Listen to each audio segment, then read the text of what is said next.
The old Dasari grandmother clicked her mandibles 3 times before she spoke.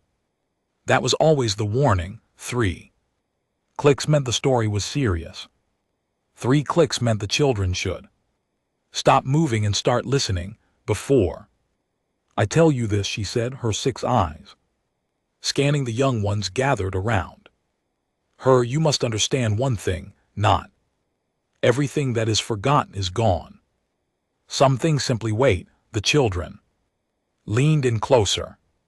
Now, she said softly, let me tell you about the humans. The galactic conclave had existed for over 4,000 years.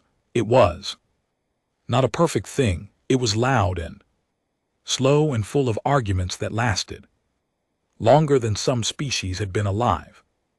But it worked. More than 200 sapient species sat under its banner, and for all its noise, it had kept the galaxy from tearing itself apart for a very long time.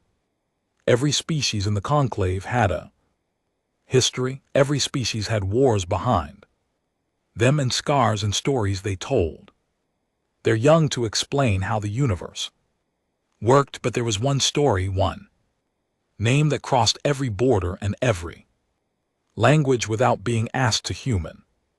Nobody alive had ever seen one. That was the first strange thing. The second strange thing was that nobody could agree on what they were. The breath said they were monsters invented to scare soldiers who were getting too comfortable.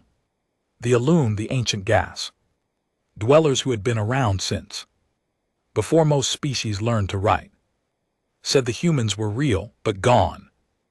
Dead, probably like so many others who burned too bright and too fast. The thesis did not say much. They only clicked their mandibles and looked at the stars and kept their oldest records locked away in vaults that not even conclave officials were allowed to enter. The records existed. Everyone knew that. Nobody pushed too hard to see them. In the conclave's grand chamber on the station called Verithal, a session was underway. The chamber was a massive circular room with tiered seating that curved all the way up to a ceiling so high it was lost in shadow. Hundreds of species sat in their designated sections. Translators hummed. Lights blinked in the corners where the live broadcast was being recorded for the rest of the galaxy to watch later. The topic was border disputes in the outer spur. It was as most border disputes were deeply boring, and then someone mentioned the word. It was a small delegate from a minor trading species called the Fenari. He was nervous and he was trying to make a point about uncharted space, and he said almost by accident that some of his people's older navigational charts marked a certain region with a warning symbol, and that the symbol was the old code for human territory. The chamber went quiet, then it erupted. Vale Surith, High Commander of the Vreth Dominion, rose from his seat. He was large even by Vreth standards. His armor was black and polished. His eyes were the color of old copper, and they had never once, in his 40 years of military service, shown anything that could be called fear. Are we truly doing this? He said, his voice carried without effort. The chamber quieted again, not out of respect exactly, but because the Breath Dominion had 700 warships and Vale Cree was the one who decided where they pointed. Every few years, he continued, someone finds an old chart or an old story or a cave painting on some forgotten moon, and we spend 3 days talking about humans, creatures with no carapace, no venom, no hive mind, a lifespan so short it is almost insulting. He let that sit for a moment. My soldiers tell their hatchlings about humans to make them behave. That is the appropriate level of seriousness we should give this topic. A few species laughed, several others did. Not from the far left of the chamber in the soft blue light that the Vasari preferred. Ambassador Sson rose slowly. She was old, her carapace had gone, pale at the edges, and her movements were careful, but her voice was steady, high. Commander, she said, with respect, the Breath Dominion is 400 years old. The Sari have been keeping records for 3,000, and our records do not describe humans as a bedtime story. She paused. They described them as a species we met briefly and then lost contact with. Species that was by every measure we had. Remarkable. Remarkable, Vale repeated as if tasting something unpleasant. In what way? Surin looked at him for a long moment. In ways that are difficult to explain to someone who has never read the accounts, she said, and she sat back down. That night, or what passed for night on Vera, saw since the station simply dimmed its lights on a schedule. Science sat alone in the Vasari delegation's private room and read from her personal archive. The records were old, some of them were so old the formatting had degraded, and parts of the text were missing, but the core of them was intact, and she had read them so many times that she could have recited large portions from memory. The first confirmed Vasari contact with a human vessel had occurred 312 years ago. A research ship called the Gentle Step had been doing survey work in an uncharted region near what the charts now called the Orion Spur when it encountered a vessel unlike anything any known registry. The vessel was smaller than expected. It moved in ways that the Gentle Step's crew found confusing, not erratic exactly, but different, like the pilot was thinking about movement in a way that didn't match how anyone else thought about it. The crew of the Gentle Step had been frightened. Their captain, a careful and experienced explorer named Thisarino, had ordered them to hold position and begin translation protocols. What happened next was in the record, written in Thesarin's own hand. The vessel responded immediately. Before our protocols were even finished, they were already trying to talk to us, not with weapons, not with warnings. They were, and I'm not sure how else to write this, excited. They seemed genuinely happy to find us. One of them, who later told us his name was something we could not fully pronounce, but who accepted the name Marco, spent 6 hours talking to our linguist. He asked questions constantly. He wanted to know everything: where we were from, what we ate, whether we had music, whether our young were born live or hatched from eggs. He laughed a great deal. I did not always understand what was funny. Yorin had always loved that part. Before they left, Marco gave us a small object. He called it a relay beacon. He said if we ever wanted to talk again, we should activate it. He said his people would be listening. He said, and I wrote this down carefully because I wanted to make sure I had it right. We're not going anywhere. We're just hard to find. The Gentle Step had returned home. The beacon had been studied, catalogued, and eventually placed in a storage facility. Attempts to activate it over the following decades had produced no response. After 100 years, most people in the Vasari Science Council assumed it was broken, or that the humans were gone, or both. The beacon had been moved to a research outpost near the Orion Spur 30 years ago, partly for historical study, and partly because nobody quite wanted to throw it away. Siren sat down the archive and looked at the wall. She Thought about what Vale had said. No carapace, no venom, no hive mind. She thought about how this had described Marco's eyes. He looked at everything like he was seeing it for the first time and couldn't believe his luck. She thought about the beacon sitting in a research outpost, quiet for 300 years. She wondered, not for the first time, if quiet was the same as silent. The next morning she received a message from the outpost. It was short. The researcher who sent it sounded like she was trying very hard to stay calm and not entirely succeeding. Ambassador, the beacon is active. Something answered, Sir, and read the message twice. Then she read it a third time. She sat very still for a long moment, the way the Sari sometimes did when their mind was moving very fast and their body needed to stay out of the way.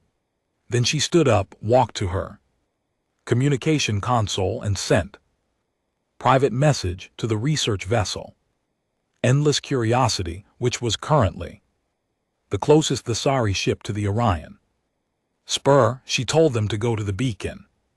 She told them to go carefully and quietly. She told them to bring a very good linguist. She did not tell the conclave. She did not tell Vale Cree. She told herself she would inform them soon, after she knew more, after she was sure. But the truth she admitted only to herself in the quiet of her room with the dim station lights casting soft blue shadows across the old records on her desk, was that she did not want anyone else in the room for this 300 years. The galaxy had spent 300 years turning the humans into a story, a joke, a legend, something to argue about in chambers and laugh about at diplomatic dinners. And now, in a small outpost near the Orion Spur, the story had answered back. She looked at the old record again, at this words, at the line that had stayed with her for 20 years since she first read it. We're not going anywhere, we're just hard to find. She turned off the light and sat in the dark and listened to the faint hum of the station around her, somewhere out there past the edge of the known charts, past the unlit space where the old probes had stopped sending signals. Something was waiting, something that had always been there, something that had apparently been watching the galaxy for a very long time. And it had finally decided to say hello. Yoren clicked her mandibles once, not 3 times. This was not a warning, just once, the way the Sari did when something settled into place, when a long question finally started moving toward its answer. Then she began to write her report. She started with a sentence she had been quietly composing in her head for years, against the small, stubborn hope that this day would come, to the galactic conclave and to all species who have waited and wondered. They are real. They were always real, and they are close. Endless Curiosity was not a warship. It was a research vessel, which meant it was built for patience rather than speed, and for carrying equipment rather than weapons. It had a crew of 22, a very large archive section, and a kitchen that the crew complained about constantly, but secretly appreciated, because the head cook, a young Thasari named Velison, was quietly excellent at his job. The ship's chief xenobiologist was named SSI Thial. She was the ambassador's niece, though she rarely mentioned it because she preferred people to think she had gotten her position through talent, which she had. She was precise, careful, and deeply curious about everything, qualities that served a xenobiologist well. She had spent 11 years studying species that the conclave had already catalogued, and she had always quietly hoped that one day She would find something new. She had not imagined it would be this. The endless curiosity dropped out of faster than light travel at the coordinates her aunt had sent near the edge of the Orion spur, where the star maps got thin, and the notations mostly said things like unverified and survey incomplete, and in a few places simply unknown. For a moment the view screen showed nothing but stars and the distant curve of a dust nebula that glowed faintly orange. Then the ship's detection system made a sound it had never made before. Not an alarm exactly, more like a surprise chirp, and every screen on the bridge lit up with data. There was a vessel out there. It was not in any registry. It did not match any known configuration. It was roughly comparable in size to the endless curiosity, maybe a little longer, with a shape that was smooth and rounded in some places and angular in others, in a way that felt slightly random, like the designers had made decisions based on what worked rather than what looked impressive. It was painted in two colors, a deep gray, blue on most of the hull, with panels of warm white near the front. On the side, in large clean lettering, were symbols that the ship's translation system chewed on for a few seconds before producing a tentative result: ISV pale blue, and below the name a small circular image, blue and white swirls, a sphere, unmistakably a planet.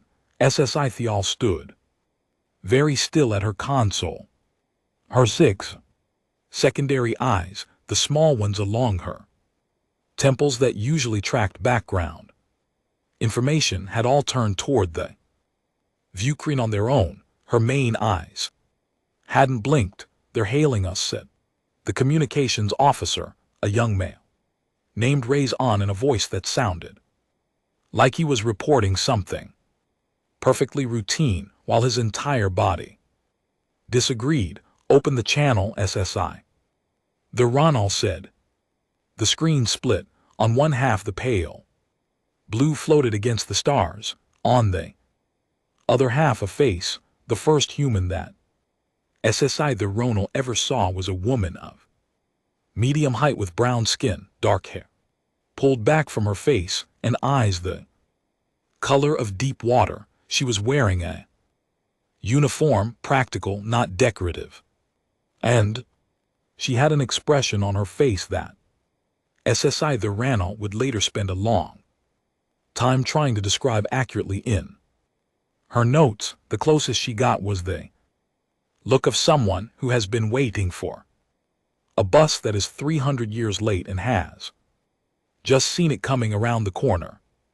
"Hello," the human said. Her voice was warm and even, and there was something underneath it, some current of feeling she was keeping very carefully controlled.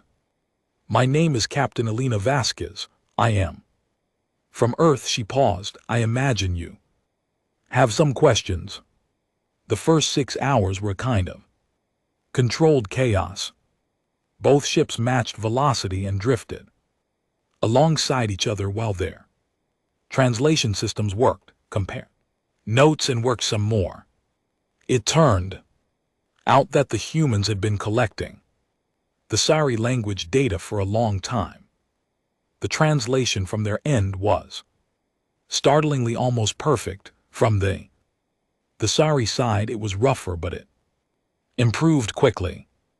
SSI the Ronal asked the captain to confirm her species. Human Vasquez said, "We also call ourselves Homo sapien, but that's mostly for formal occasions or arguments about biology." SS the wrote that down. She wrote down everything. "You answer the beacon," she said. "We did." Vasquez said, "We've been monitoring it for a while. When the Sari moved it to the outpost near this sector, it came within range of one of our listening posts. We've been waiting to see if anyone would activate It was activated by accident, SSI. The Ronald admitted. A junior researcher. Knocked it off a shelf. There was a pause, then Vasquez smiled. It was the first human smile SSI Thial had ever seen in person, and she found it slightly alarming and somehow deeply reassuring at the same time. We don't care, Vasquez said. We're just glad it happened. The formal first contact meeting took place the next day in a neutral space, a shared communications environment rather than aboard either ship, because both sides agreed that walking onto a stranger's vessel after 300 years of silence was perhaps moving a little fast. Vasquez brought 2 crew members with her to the virtual meeting. Her first officer, a tall, quiet man named Lieutenant Haro Chen, who seemed to communicate primarily through calm nods, and a young woman introduced as Specialist Danny Park, who was the ship's xenocommunications expert and who had clearly been awake for about 30 hours and was holding a cup of something hot and dark that she kept drinking from with the focused desperation of someone who needed it very badly. What is that? SSI the Ronald asked, nodding toward the cup. Coffee. Park said. It's a drink. It's made from roasted seeds. It has a chemical in it that helps humans stay alert. She paused. Do you want some? I can synthesize a packet and send it over a transfer pod, perhaps later, SSI the Ronald said carefully. Smart, said Chen. It was the first thing he had said. The questions came from both sides, fast and layered, and SSI the Ronald's recording systems were running at full capacity, but the answers that mattered most, the answers that changed everything, came when SSI Thial finally asked the question she had been building toward since the moment the screen came on. The Conclave lost contact with your species 312 years ago. She said. A probe malfunction. It was assumed by most that your world was gone. She paused. What happened? Vasquez set down the object she had been holding, a small flat rectangle that she occasionally looked at, which appeared to be a personal data device, and gave SSI her full attention. The probe didn't malfunction, she said. We turned it off. Silence. You turned it off, SSIL repeated. We had been watching Conclave communications for a while by that point, long enough to understand some of the politics, long enough to see that the VTH Dominion was getting very large and very aggressive, and that a newly discovered primitive species would probably look like an opportunity to them. Vasquez's voice stayed even. We decided that disappearing was safer than introducing ourselves to a galaxy that might not be ready or safe for us yet. So you hid, SSI the Ronald said. We observed, Vasquez said gently. There's a difference. Over the next 2 days, the shape of what humanity had been doing for 3 centuries slowly became clear. It was SSIN later wrote in her report. One of the most astonishing things she had ever learned. The humans had not gone quiet, they had gone busy. Using the probe technology as a starting point, they had spent decades building a network of long-range passive listening systems hidden in asteroids, tucked inside nebula, floating silent in the dark between stars. These systems listened. They did not broadcast. They collected data, communications, political movements, military deployments, trade routes, cultural shifts from across the Conclave and beyond, and they sent it all home in tight, compressed bursts that nobody would notice unless they were specifically looking. For 300 years, Earth had been watching the galaxy the way a very patient student watches a very complicated classroom. They had learned 47 conclave languages. They had detailed records on every major species, every significant political event, every war and treaty and trade agreement that had occurred in the last 3 centuries. They knew the names of ships. They knew the names of admirals. They knew, Vasquez admitted with a slight smile, quite a lot about the Breath Dominion specifically. How much? SSEL asked. Vasquez looked at Chen. Chen said enough. On the 3rd day, SSI the Ronald transmitted her report to Ambassador SSIN, who transmitted it carefully with significant context attached to the Galactic Conclave. The response was immediate and in the way of the Conclave extremely loud. Most species were stunned. Several demanded proof. Some of the smaller, more peaceful species, the gentle Alun, the quiet marsh dwellers of Pelith Ivy, responded with something close to joy, as if a rumor they had always hoped was true had just been confirmed. The Breath Dominion's response arrived within hours, and it was not joyful. Vale transmitted a formal statement to the conclave that was polite on the surface and carried the weight of a threat underneath every sentence. He spoke of security concerns and unregistered vessels in unclaimed space, and the responsibility of the conclave to assess potential risks. He announced that a Dominion fleet would be dispatched to the Orion Spur to investigate. SSI Thiel read the statement on her console and felt something cold move through her. She went to the communications channel and told Vasquez. The human captain read the statement. She was quiet for a moment, then she said, "How many ships is he sending?" The statement says, "A fleet based on Breath standard deployment protocols. Probably 30 to 50 vessels." Vasquez nodded slowly. She didn't look afraid. She looked thoughtful, like she was running through something in her head. "Okay," she said finally. "Okay." SSI the Ronald said, "Captain, 40 warships are being sent to this location." "I know," Vasquez said. "We've been watching Vreth deployments for about 200 years. I have a reasonable idea of what they'll do when they get here." She picked up her coffee cup, found it empty, and set it back down with the mild disappointment of someone who had expected that and was still briefly sad about it. "Are you not concerned?"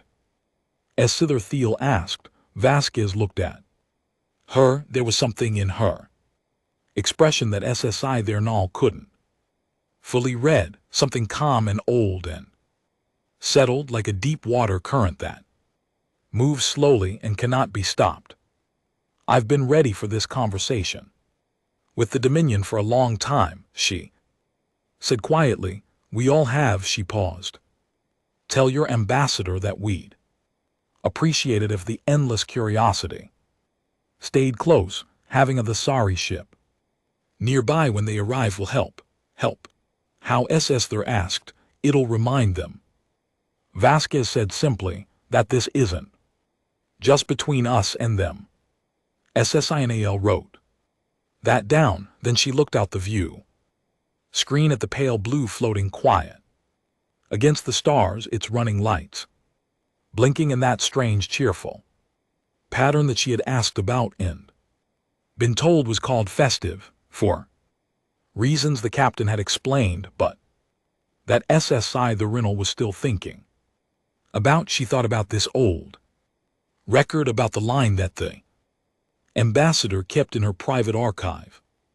"We're not going anywhere, we're just hard to find." She thought they had been found, but she was beginning to understand slowly the way understanding sometimes comes, that being found was Not the same as being known, and that she had only just started to learn who these people really were. Outside, the stars were very still. Somewhere in the dark, moving without any visible hurry. 40 breath warships were on their way. The pale blue kept blinking its festive lights. SSI the Ronal went to find Velison and asked him to make her something warm to drink. She had a feeling it was going to be a long few days. Admiral Dunph had been in the Breather military for 37 years. He had fought in 4 wars, suppressed 11 rebellions, and once single-handedly turned a battle that everyone else had already decided was lost. He was not a man who doubted himself. He was not a man who wasted time on worry. He moved through the galaxy like a stone dropped from a great height, direct, certain, and very difficult to stop. He was also, though he would never have said this out loud, deeply uncomfortable with the assignment. Not because of the humans, he agreed with Vale Crelly on that point. They were a story, a ghost, a thing people used when they needed something to be afraid of. That wasn't real. No, what made him uncomfortable was the politics of it. Sending 40 warships to confront what was most likely one small research vessel. And a lot of embarrassing mythology felt like using a boulder to crack a seed. If the humans turned out to be nothing, and they almost certainly were nothing, he would have made the Dominion look ridiculous. But orders were orders. He had 42 ships under his command, the finest in the Dominion's outer fleet, and he had his instructions. Find them, evaluate the threat, remind them of how power worked. Simple enough. The fleet dropped out of FTL in a precise formation that Dunver had drilled his captains on for years. Wide crescent, every ship in its place.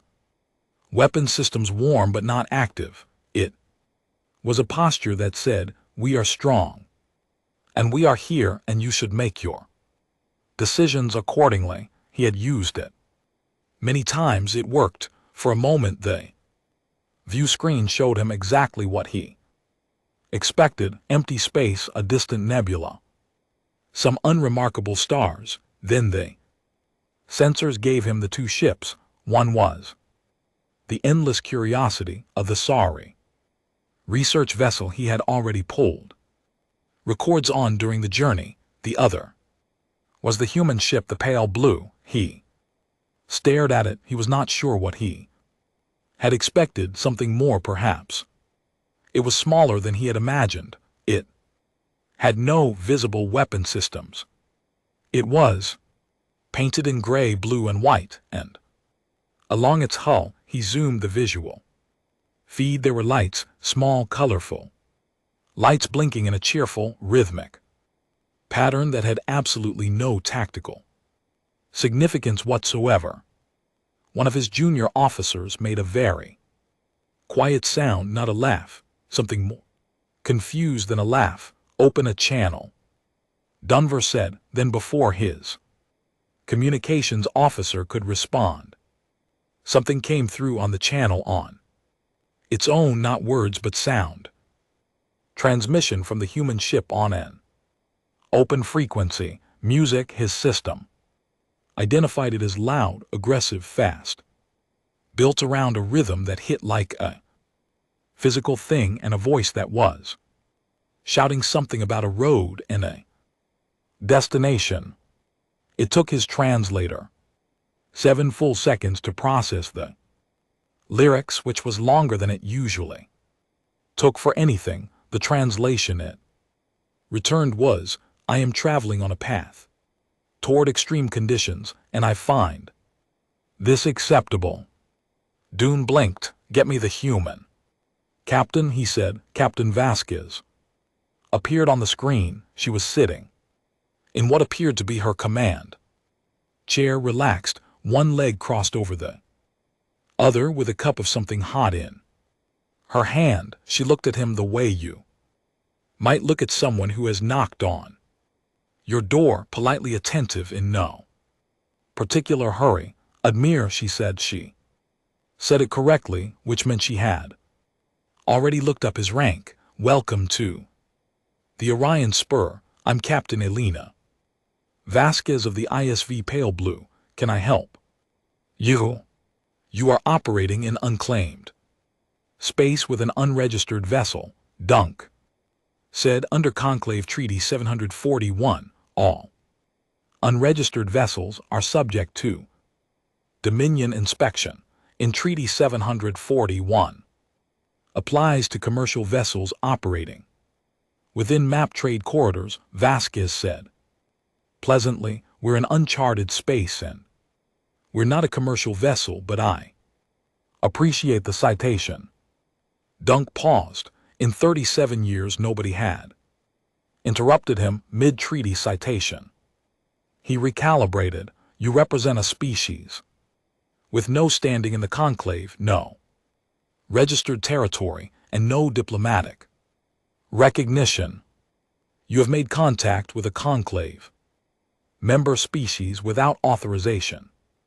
Man, we made contact when the sorry research vessel responded to a beacon that the sorry scientists placed in space 300 years ago, Vasquez said. Still pleasantly, that seems more like them contacting us. She took a sip from her cup. I'm happy to discuss the formalities, but I want to make sure we're starting from accurate information. He looked at her, she looked at him. His 42 ships sat in their crescent formation around her. One, the numbers were not ambiguous.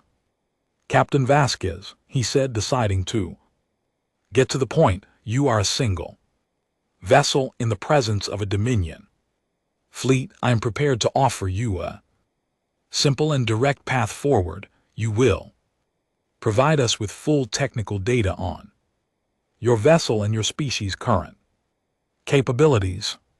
You will submit to a Dominion escort to a neutral station for formal evaluation, and you will in the meantime power down all active systems and hold your position. There was a pause. And if we don't, Vasquez asked. She didn't say it like a challenge, she said it like a genuine question, the way someone asks what happens if you push this button, more curious than defiant. Then Dune said, I will take that as a hostile act. Vasquez looked at him for a moment, then she set down her cup. Admir, I want to be honest with you, because I think you're someone who respects straight talk. She leaned forward slightly. We've been watching Vreth military doctrine for about 200 years. We know how this conversation is supposed to go. You make a show of force. We're supposed to be scared, and then you get what you want. She paused. I'm not going to do that, not because I'm being stubborn, but because I think there's a better conversation we could be having. Your opinion of what conversation we should be having is not relevant, Dunk said. Maybe not, Vasquez said, but before you make your next decision, Admiral, I'd like to show you something. For exactly 4 seconds, nothing happened. Then 6 ships bellowed. They appeared like a held breath suddenly released. One moment the space around the breath fleet was empty, and the next moment there were 6 vessels sitting in the gaps between his ships, close enough that his proximity alarms lit up like festival lights. Not outside the fleet, inside it, tucked into the formation as if they had been there the whole time, which his suddenly screaming sensor logs were informing him they had. His weapons officers reacted immediately, targeting systems locking on. His hand was already moving toward the command to fire. They're not warships, Vasquez said very calmly. Into the open channel, he stopped. He Looked at the sensor data. She was right. The 6 vessels were large. Larger than the pale blue, but their configuration was wrong for combat. No weapon ports, heavy shielding, yes, but the whole design was built for cargo and crew capacity, not firepower.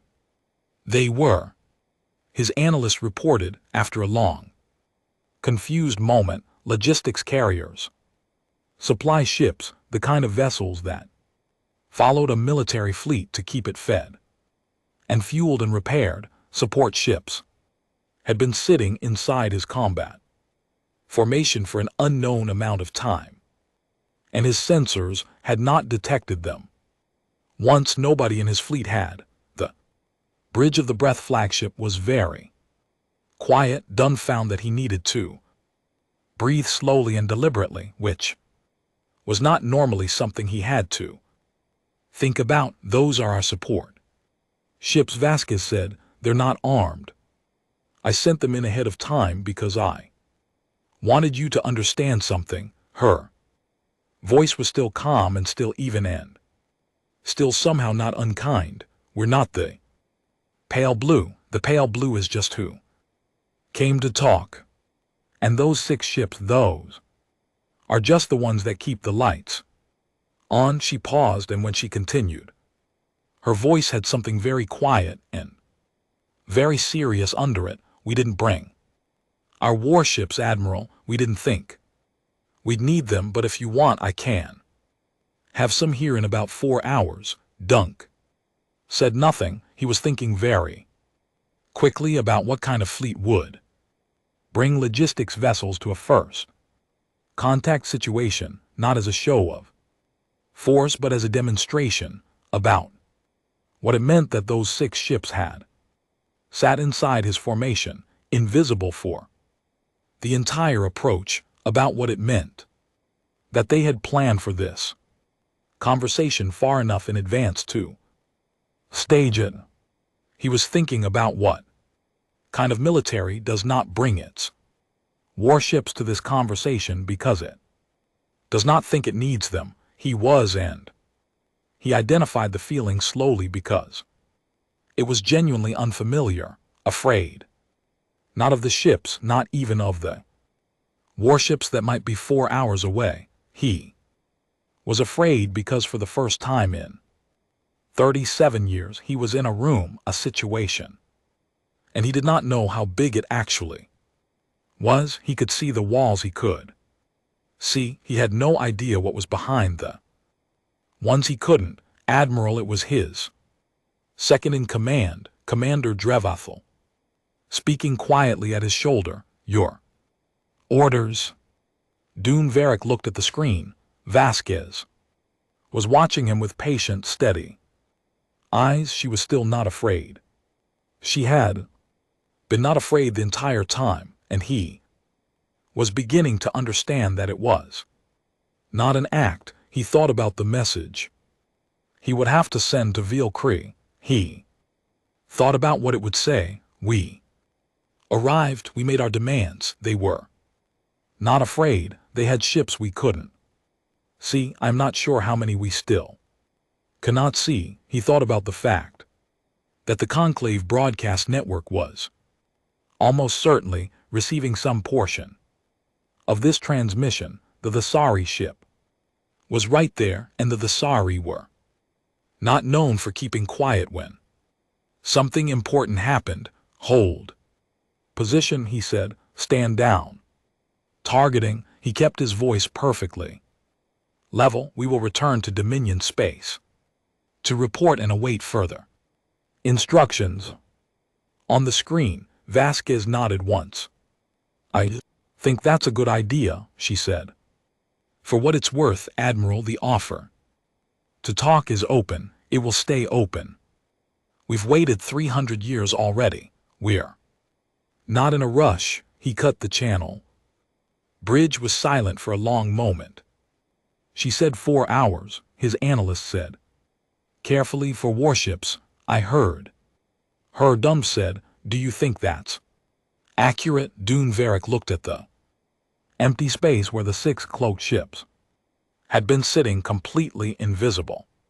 For the entire time, he thought about the answer. He thought about how an hour ago he would have said that none of this was real. Yes, he said quietly, I think it is accurate. He turned away from the screen and began composing his report to the High Council. It was going to be a difficult message to write. He had delivered bad news before, many times. But this was different. This was not bad news. This was a new kind of news. Entirely, the kind that changed the shape of things, the kind that once received could not be unreceived. He started with the only sentence that felt honest. They are real, and I believe we have made a significant mistake in our assumptions. Outside, the breath fleet began its quiet, orderly retreat. Behind them, the pale blue floated in the dark, its small, festive light still blinking, patient and unhurried, as if it had all the time in the world, which it was becoming increasingly clear to everyone who had been watching. It did. The recording of Admiral Dunover's retreat was, as SSI Thuranal had expected, broadcast across the conclave network within hours of it happening. She had not been the one who leaked it. She would not confirm whether she knew who did. What she would say later in her official account was that the recording spread the way things spread when an entire galaxy has been waiting for something without knowing it, fast and far, and with a kind of released energy that felt almost physical. Every species watched it. Most of them watched it more than once. The 6 ships decloaking inside the breath formation became the most replayed moment in conclave broadcast history. Analysts on 100 worlds watched it frame by frame, trying to understand how those ships had stayed invisible to 42 breath sensor arrays. They had no answer. Technology simply did not match anything in any database. The Visari watched the recording quietly with great dignity and then went to their private rooms and made sounds that were the equivalent of very excited laughter. The Breath Dominion issued a formal statement through the conclave that used the words unprovoked provocation and deliberate intimidation, an act of aggression. Most species read those words and then watched the recording again and found the statement difficult to take seriously. Vale Cree did not find it difficult to take seriously. He found it enraging. He called the High Council together 3 days after Dunever's fleet returned to Dominion space. The council chamber was sealed. No outside observers, no broadcasts. They humiliated us, he said. He did not shout. Vale Cree almost never shouted. His anger was a cold thing, controlled, like a weapon kept carefully in its case in front of the entire conclave. Species we dismissed as mythology just demonstrated to every watching eye that our fleet is blind to their cloaking technology, said council member Drevkal, who was old and careful and usually right. Not to conventional vessels. Not to conventional vessels. Vale Cree repeated the phrase as if it tasted bad. And if they have unconventional ones? Nobody answered. They are playing a game, Vale said. They want us to believe they are powerful. They want us to hesitate. That is what the cloaked ships were about. Not combat capability, but theater. A message. He looked around the table. We do not respond to messages by sitting quietly. We respond with the Grand Armada. Drevkal said carefully. The Grand Armada has not been deployed in full since the Second Border War. Correct, said Valkrath, which means every species in the conclave will understand exactly what it means when we He pressed a panel on the table in front of him. A display rose from the center of the room, a star map with a single blue-white star marked in the center. That, he said, is Sol, the human's home star. He looked at his council. We are going to go there, all 812 ships. We are going to arrive at their home, and we are going to remind them and every watching galaxy that mythology does not win wars. The vote was taken. The decision was made. The Grand Armada began to mobilize. The conclave heard about it within 48 hours. Several species filed formal protests. Several others quietly began moving their border stations to less exposed positions. The Alun sent private message to the Vasari that simply said, "This is going to be very bad or very interesting, and we cannot tell which. SSI the Ronal still aboard the Endless Curiosity near the Orion Spur received a transmission from Captain Vasquez the morning after the mobilization news broke. Vasquez looked SSI the thought exactly like she had looked at every other point in this situation. Calm, alert, not afraid. You've seen the news, Vasquez said. 812 ships. SSI Thial confirmed, heading for Sol for Earth. She paused. Captain, I want to ask you something directly, and I would like a direct answer. Go ahead. Are you prepared for this? Vasquez was quiet for a moment, not a hesitant quiet, a thoughtful one. SSI the Ronal, she said finally, we have been watching the VTH Dominion for 200 years. We have been watching their fleet movements, their deployment patterns, their logistics chains, their communication protocols. We have been watching their supply routes and their refueling stations and the specific schedules their maintenance crews keep. She paused. We did not watch all of that so that we could be surprised by it. That doesn't fully answer my question, SSI the Ronal said. Vasquez smiled, and it was a different kind of smile than the earlier ones, quieter with something behind it. We're prepared, she said. That is the direct answer. What happened over the next 2 weeks was not witnessed in real time by most of the conclave. It was pieced together afterward from sensor logs and intercepted communications and the accounts of the few neutral observers who happened to be in the right places. The first strange things began in breath Dominion space before the Armada had even crossed the border. A supply depot near the K system went offline. Its communications didn't stop. They just started saying strange things, reporting routine operations, while its actual output quietly fell to nothing. It was 3 days before anyone in the Dominion command structure noticed. Then a chain of communication relays in the outer Dominion territories began dropping one by one at intervals just long enough that each failure looked like a technical problem rather than a pattern. 3 Armada fuel carriers traveling ahead of the main fleet to preposition supplies along the route to Sol simply stopped responding. They were found later intact, crew unharmed, floating the dark with their engines completely non-functional and every single fuel reserve drained, not stolen, not vented, just transferred somewhere else through methods the engineers who inspected them could not initially explain. The Armada kept moving, but it was moving differently than it had been planned to, slower, rerouting around gaps, burning through reserves faster than expected.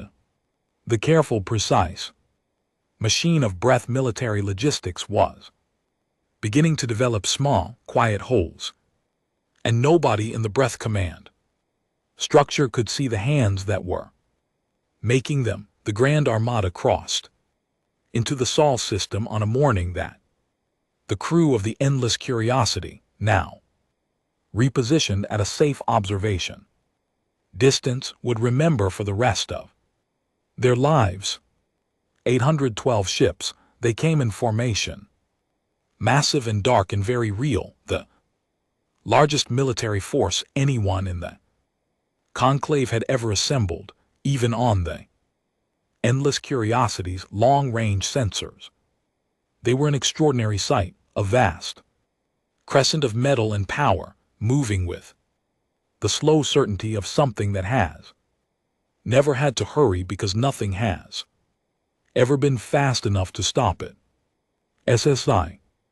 Vernal stood at the view screen and felt something that she supposed was fear, and also something she couldn't quite name, a breathless suspended feeling, like the moment before something long expected finally arrives. Captain Vasquez, she said into the open channel, the Armada is at the edge of the Sol system. I see them, Vasquez said. She was not on the pale blue anymore, she was somewhere else. She had been vague about where, and her voice on the channel was steady and quiet.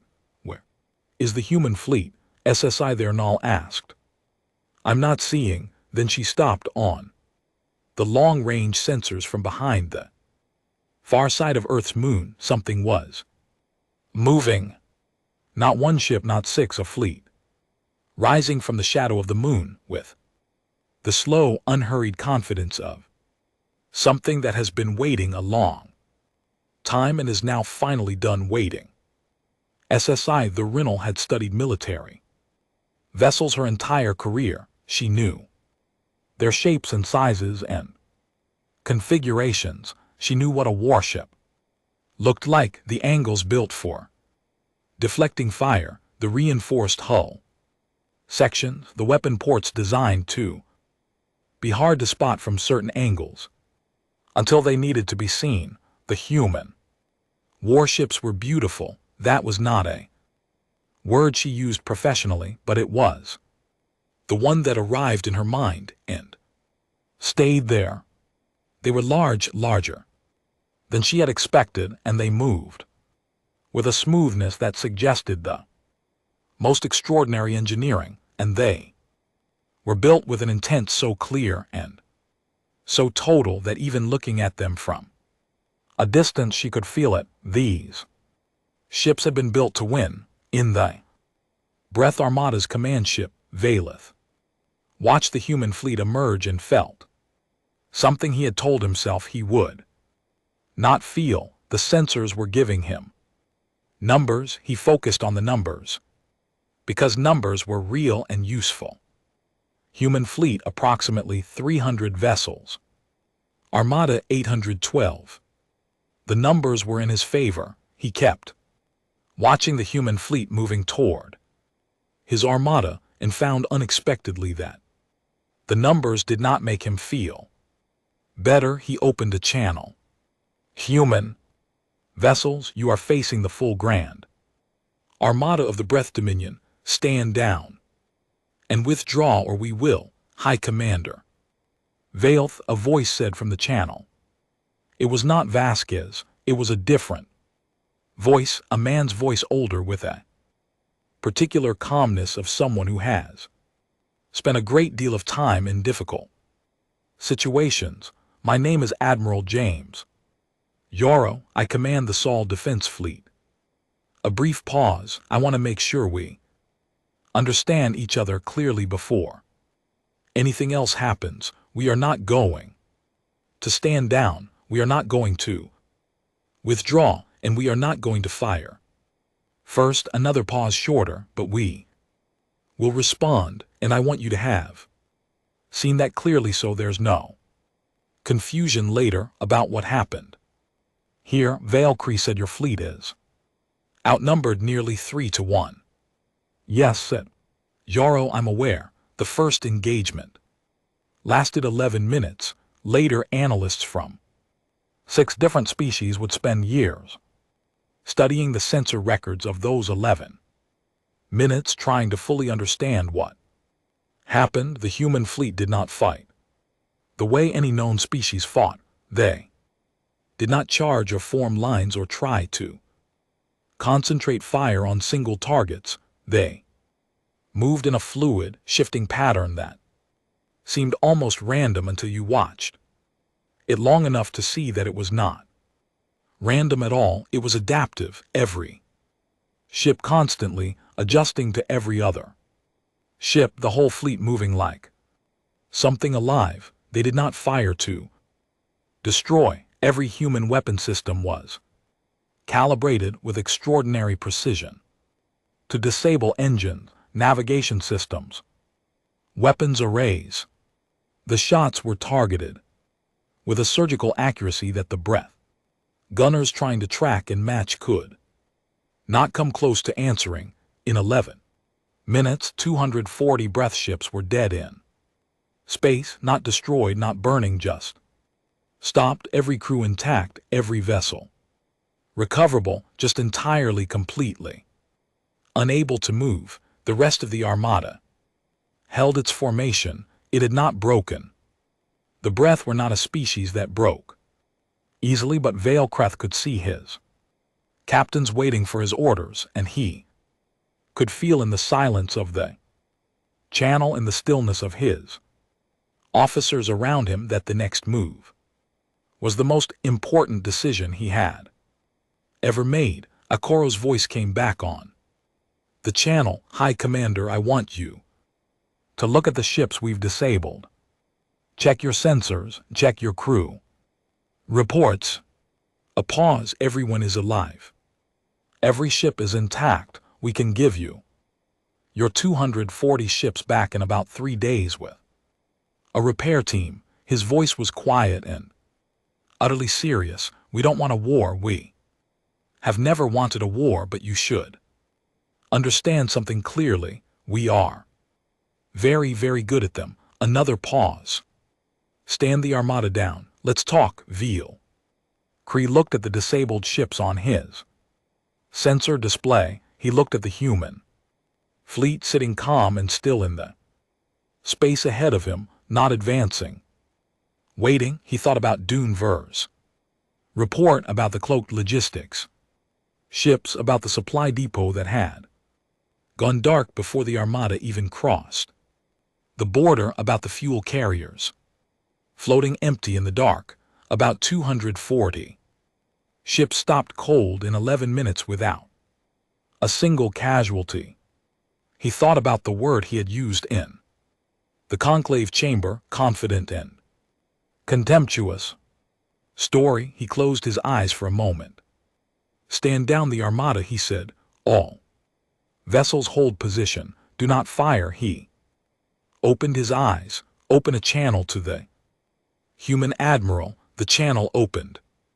Admiral Yoro Velkrith said, I am listening. Captain Elena Vasquez was sitting in a small office on Verethso station, drinking coffee and watching the live conclave broadcast on a screen that was slightly too large for the desk it sat on when Ambassador Dr. Amara walked to the podium, and the grand chamber went quiet. Vasquez had been in many important rooms in her career. She had stood on the bridge of a ship facing down 40 breath warships. She had sat across from alien species and tried to explain the concept of jazz. She had watched her own fleet disable 240 enemy vessels in 11 minutes without losing a single crew member. She had done hard things with a calm face more times than she could count, but watching Amara walk to that podium in a chamber that held representatives from over 200 species who had once believed humans were a bedtime story, that made her hands tight around her cup in a way she hadn't expected. She took a breath. She watched. Dr. Amara As was 63 years old and had spent 40 of those years as a historian. She had studied the conclave long before humanity had officially reintroduced itself to it.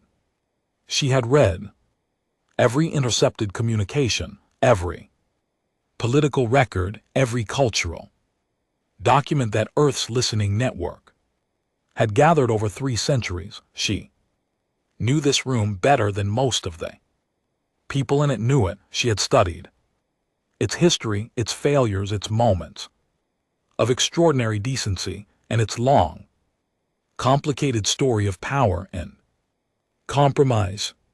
She was not nervous. Nervous was not the right word. She was present fully. Carefully present the way you are when something matters and you know it. She stood at the podium for a moment before speaking. She looked at the room, at the hundreds of species looking back at her, at the Vasari delegation where Ambassador Sson sat with her mandibles perfectly still, at the breath section where the seats were not empty because Vale had come and that mattered, at the smaller delegations in the upper tiers, species whose names most of the galaxy barely knew, watching with quiet, careful eyes. My name is Dr. Amara Asite, she said. I am the first formal ambassador of the United Earth Council to the Galactic Conclave. She paused. And I want to start by saying something that I know might seem unusual for a diplomatic address.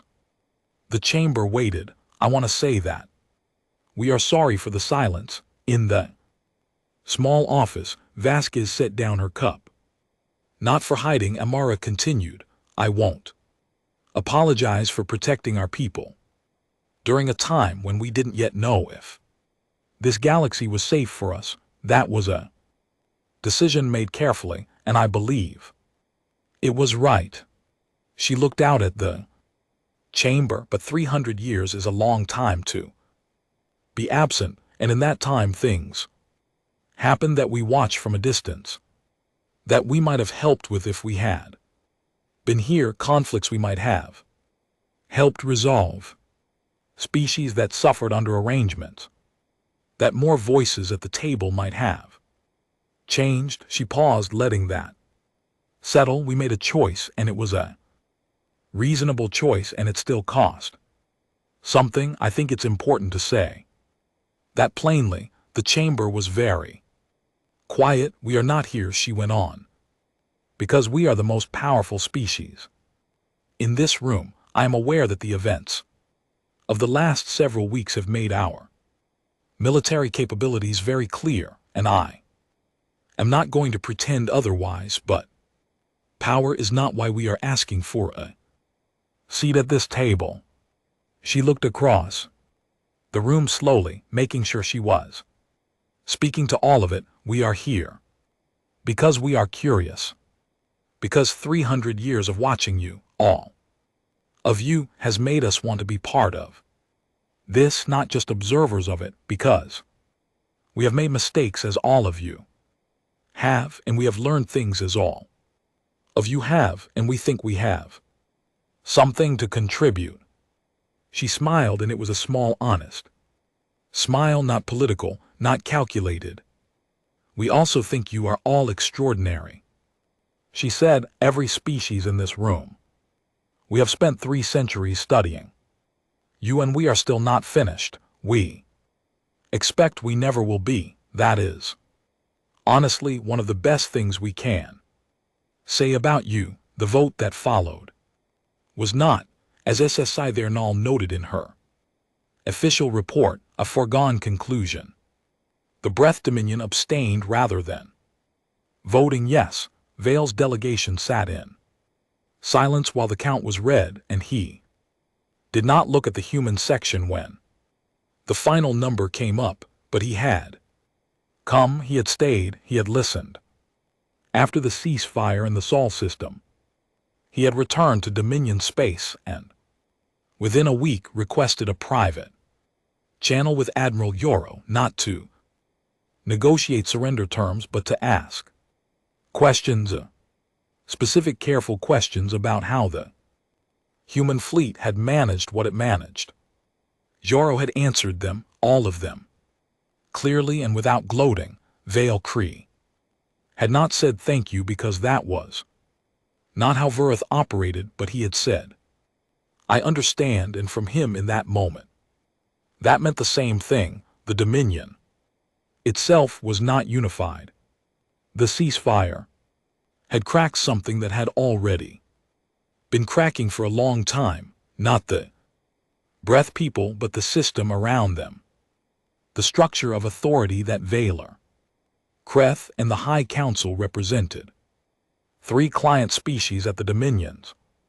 Edge, smaller peoples who had been under breath authority for decades without much choice, sent quiet communications to the Conclave and to the new human delegation within days of the Sol system stand. They asked carefully and with great dignity whether there were options they had not previously known about. It was Vasquez who handled those first conversations, not because she was the senior diplomat, that was Amara's role, but because she had been the first face most of the galaxy had associated with humanity, and because she had a way of sitting across from someone in a difficult situation and making them feel like the conversation was going somewhere good. She told the 3 species in 3 separate conversations the same thing,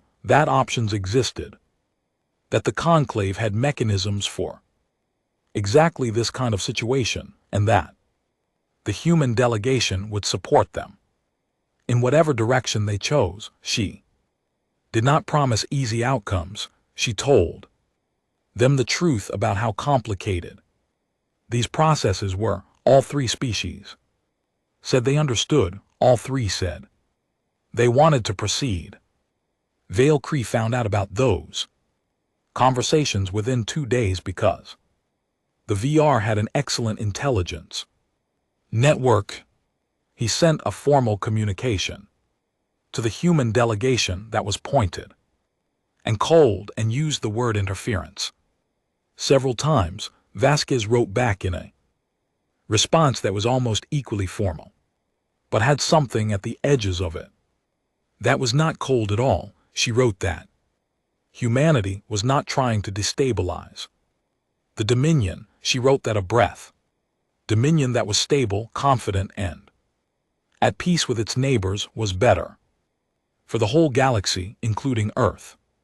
She wrote that they had no interest in the Dominion's collapse, but also that they would always engage honestly with any species that asked for help. Then she wrote one more line that was not in the official diplomatic phrasing. You came to the table when it mattered. High Commander, that is not nothing. He did not respond to that line specifically, but the tone of the next communication from the Dominion was slightly different. Not warm. The breath were not warm, but different in the way that a door left slightly open is different from a door that is locked. The months that followed were complicated in the way that most important things are complicated. Earth's formal entry into the Conclave was not a smooth, simple event. There were arguments about territory, about the legal status of the listening network, about what 3 centuries of observation meant for the rights and expectations of the species who had been observed. There were species that were genuinely afraid of humanity, not of their military, but of the knowledge they had of what it meant to be studied so long and so carefully without knowing it. Amara handled most of those conversations herself. She was honest in them, which was not always comfortable. But comfort was not what those species needed. They needed to trust, and trust required honesty first. SSI there Nall published her xenobiological account of first contact 6 months after the Sol system stand. It was the most widely read document in Conclave history. Within 2 weeks of its release, the section that was most discussed was not about military capability, or political strategy. It was a small section near the end, almost a footnote in which she described Captain Vasquez sitting in a virtual meeting room holding an empty coffee cup, with the absent mild disappointment of someone who had hoped it would last a little longer. They are SSI the Ronald wrote in the end, very much like everyone else. They worry, they hope, they get tired, they make jokes at moments when other species would be silent, they form attachments quickly and keep them carefully, they feel things deeply and often try not to show it, which they are not as good at hiding as they believe. What is different about them is not that they are stronger or smarter or more advanced. What is different is something harder to name. The best word I have found after months of observation is this: they believe with a completeness I have not encountered in any other species, that things can be better, not as a hope, not as a wish, as a working assumption they carry everywhere they go. It is, I think, the most quietly remarkable thing about them. On a Tuesday morning, Earth still kept its own calendar, and Tuesday was one of the words the translators had simply borrowed whole. Vasquez sat on a bench outside the conclave's observation garden, which was a large pressurized space full of plants from 40 different worlds that had been given as gifts over the centuries and now grew together in a beautiful, slightly chaotic tangle that no one had planned, but everyone liked. SSI Thial found her there and sat beside her. They did not talk for a while. They looked at the garden. How are you? SSI Thial asked eventually. Tired, Vasquez said. Good, tired. Kind, that means something happened. SSI the Ranal clicked her mandibles once. The soft click that meant yes, I understand. He voted to abstain. Vasquez said she didn't need to say the name. I know. Citharal said, is that what you wanted? An abstention is better than a no. Vasquez said, a no is a wall, and abstention is a door. She paused. We can work with a door. SSI the Ronal looked at her. You are a great deal of work as a species, she said. Vasquez laughed. It was a real laugh, warm and surprised, and it startled a small plant near the bench that rustled its leaves. In response, yeah, she said. We've been told. In the grand chamber in the Breath Observers Gallery, Vale Cree sat alone after the session and looked at the now empty podium where Dr. Amara Asa had stood. He thought about what she had said, about the silence, about the apology she had offered, and the clarity with which she had offered it, without begging, without shame, simply as an honest accounting.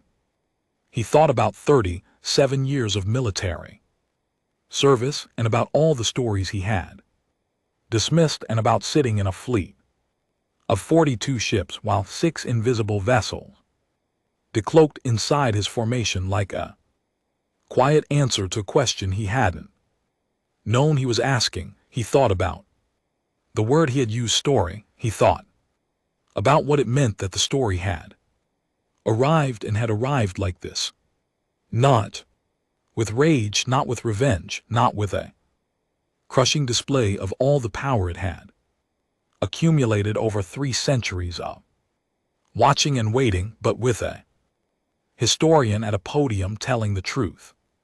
He did not know yet what the Dominion would do. The High Council was already arguing, and that argument would take a long time to resolve, and it might resolve badly. He was not optimistic by nature, but he found, not certain it would resolve badly, and uncertainty in a life built on certainty felt strange. It felt, if he was completely honest with himself, like something had opened that he had not Gnome was closed. He looked at the empty podium for a long time, then he stood, straightened his uniform and walked out of the chamber.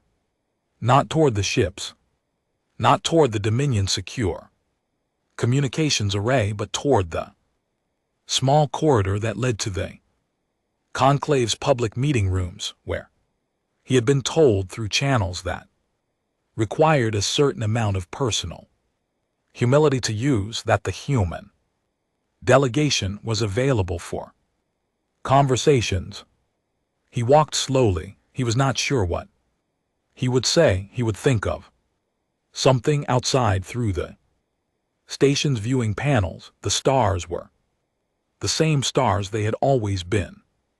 Steady, quiet, full of things that had always been there, even when no one was looking, and somewhere among them, patient and unhurried and deeply, irreducibly itself, a species that the galaxy had once called a story, was sitting down at the table and finally, after 300 years, beginning to hawk